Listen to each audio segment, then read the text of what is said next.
Hello mga ka-babes, long time no vlogs. Kumusta kayong lahat? Ito, fall na dito. Ayan, pumpkin month na dito. Medyo malamig. Tagal ko lang nakapag-vlog, so almost 1 month na yata.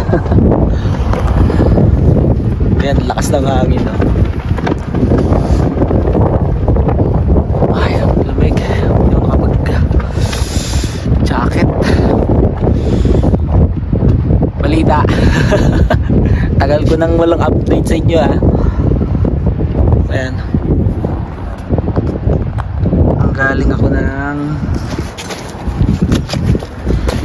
bumili ako ng saging sa grocery store, tapos naman din ako parcel dito sa post office. Yan, pabalik na ako ngayon ng bahay. Medyo may hangover pa kasi napainom kagabi mga tropa dito. Fall na dito, ang ganda ng mga dahon-dahon, kulay dilaw na siya. Amis ding mag-update sa vlog, medyo na-busy rin kasi hindi masyadong makapag-upload, medyo busy lagi sa trabaho. Dami ditong mga nakapost, citizenship preparation.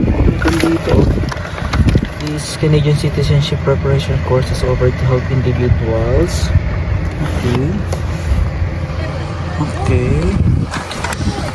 Okay to, ah. Ito sa mga ako na nagbabalak ng mag-take ng kanilang citizenship, yung mga PR na. Kasi alam ko dito, after permanent residency, after 3 years yata or 5 years ng pagiging permanent resident, pwede ka nang mag-apply ng citizenship. So may course siya kasi may mga exam. Ang alam ko may exam yung tinetake, kaya kailangan na mag-aral. Tapos ito, only the full-time babysitter. Ito 45 a day. Wow, laki, ah.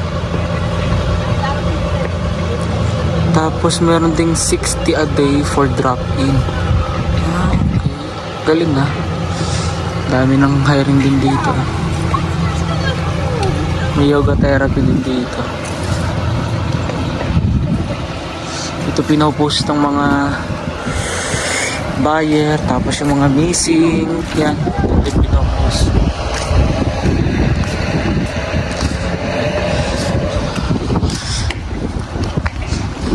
Next one siguro. Puro ko na to. Puro yelo na.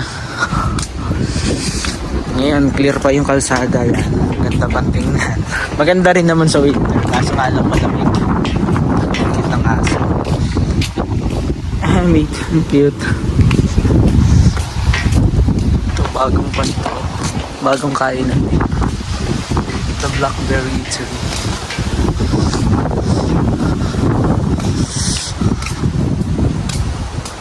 Tapos may kon na rin kami dito, registry. Yung nga lang wala pa yung sa driving, kasi this coming October pwede na akong mag-take ng driving this October 11, saktong birthday ko yun.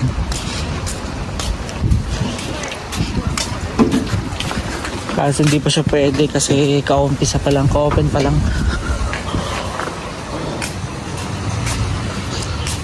Siguro it will take at least 1 month or 2 para makapag-open sila sa registry. Meron silang written exam sa pagdadrive, pero yung actual wala pa.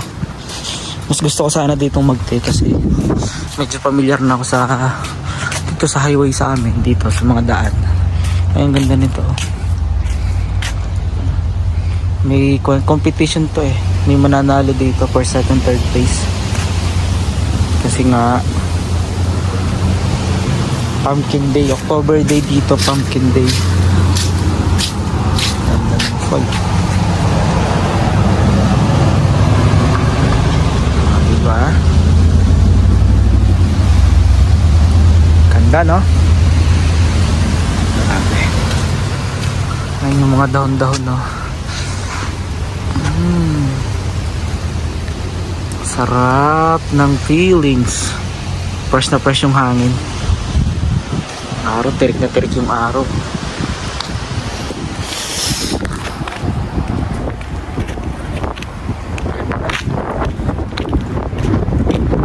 Lakad-lakad. Kaso medyo malamig. 14 degrees Celsius ngayon.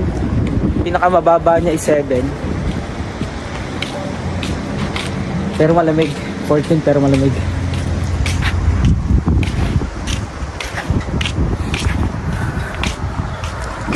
Ito kasi ito. Yan o. Ganda, no?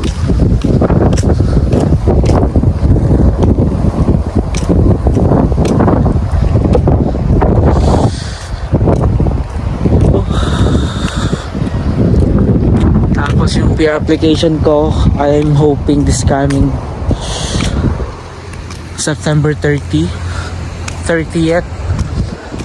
ilo-launch uli nila kasi yung in-apply ko last July. Nakapag-apply ako, naipasok ko sa draft kaso tinanggal din nila. Tapos tumawag sila na meron ngang ilo-launch na bagong stream na hindi ko rin naabutan yung kahit yung file ko is nasa draft na. So kailangan kong mag back to basic yung sabi nila magwe-wentro din talaga ako sa sa panibagong stream kasi parang ngayon point system na, unlike before na as long as makomplete mo yung 12 months of experience yun, pwede ka na makapag-apply tapos kumpleto ko sa requirements. So ngayon kasi na medyo pinapalata ngayon, kung nababalitaan nyo sa news yung 20% na cap for foreign workers, binaba pa nila ng 10%. So, meaning to say, kada employee required lang silang mag-hire ng 10% na foreign worker. Talagang medyo siksikan na yung mga tao dito sa dami ng pumapasok. Tapos kung nabalitaan nyo din yung international student na is 70,000 ang alam kong massive deportation na gagawin sa kanila kasi nga they are here just to study. Yun naman talaga yung purpose, not to work yun. Kaya medyo lalong alangan din ngayon yung mga international student, nakakaawa. Alam naman natin na karamihan ng mga purpose ng mga nag-international student dito is to become president. Yun naman talaga yung main goal nila.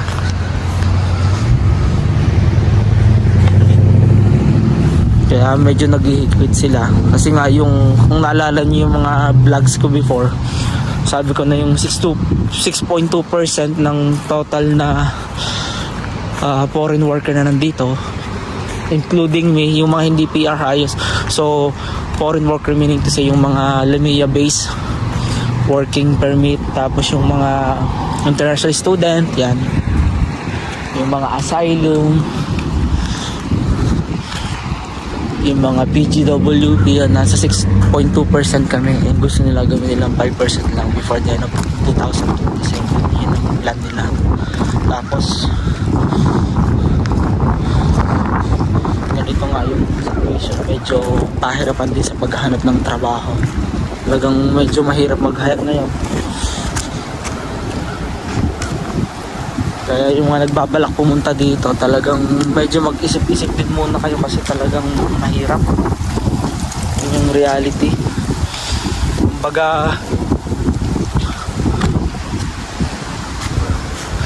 ngayon parang pa na siya. Marami ka ng kakompetisyon sa pag-apply dito. Kasi nga gusto rin nila na maging maayos muna yung yung status ng mga nandito na sa loob.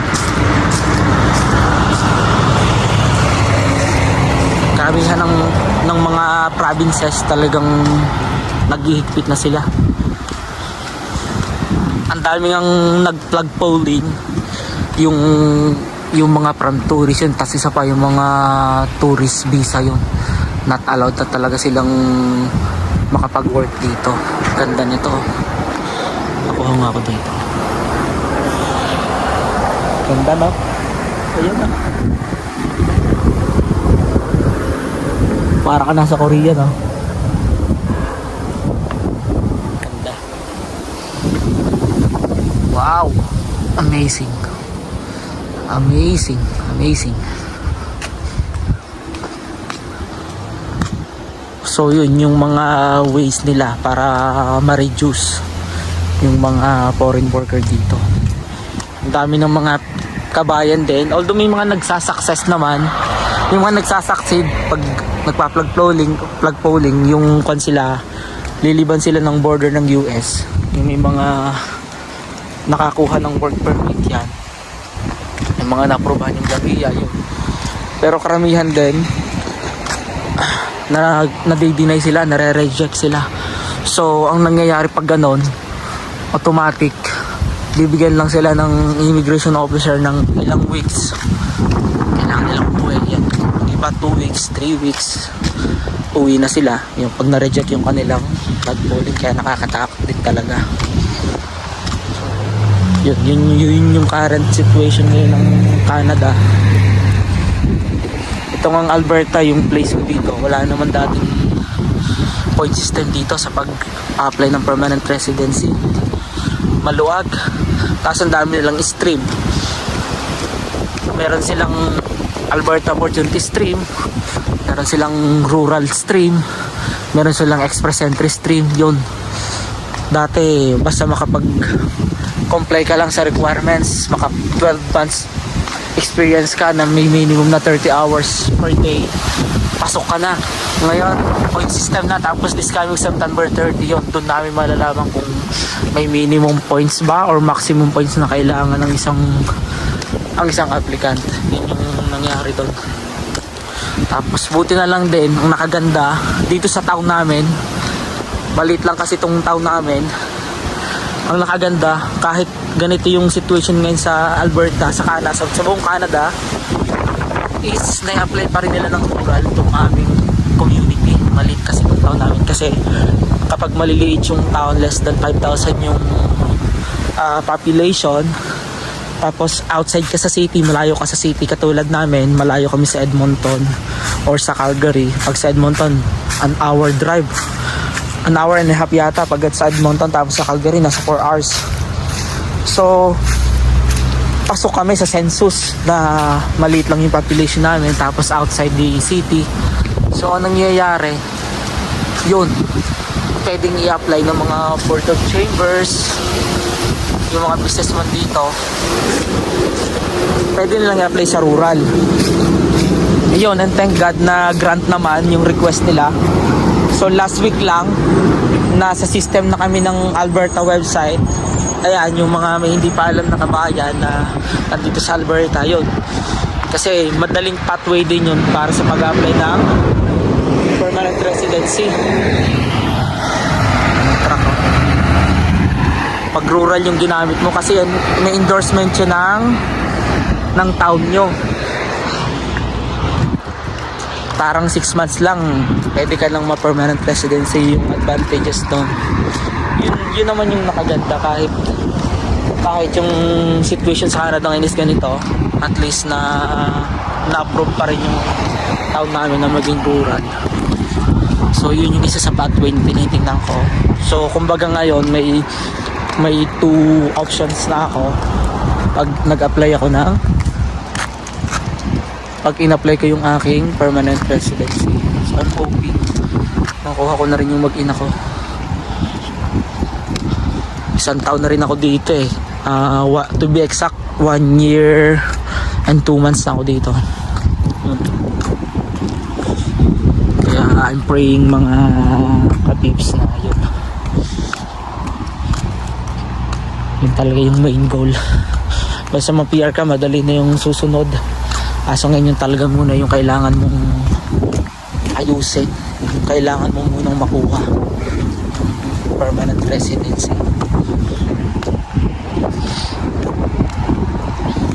Lamig. Tignan nyo, ang ganda ng paligid ko. Fall na. Fall na. Bilis ng panahon dito. Bilis ang araw.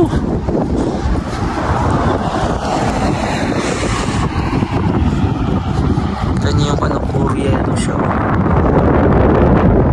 Downtown niya, nagpapatak-patakan na siya. Galing na.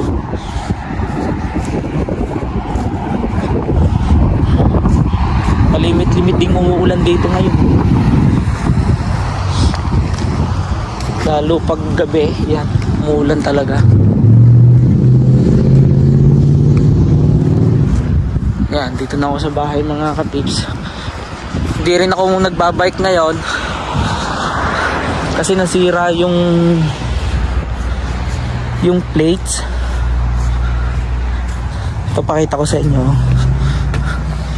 Hindi ko kasi usually dapat pag pinepedal mo siya naglalak siya, di ba? Pero ito continuous lang siya.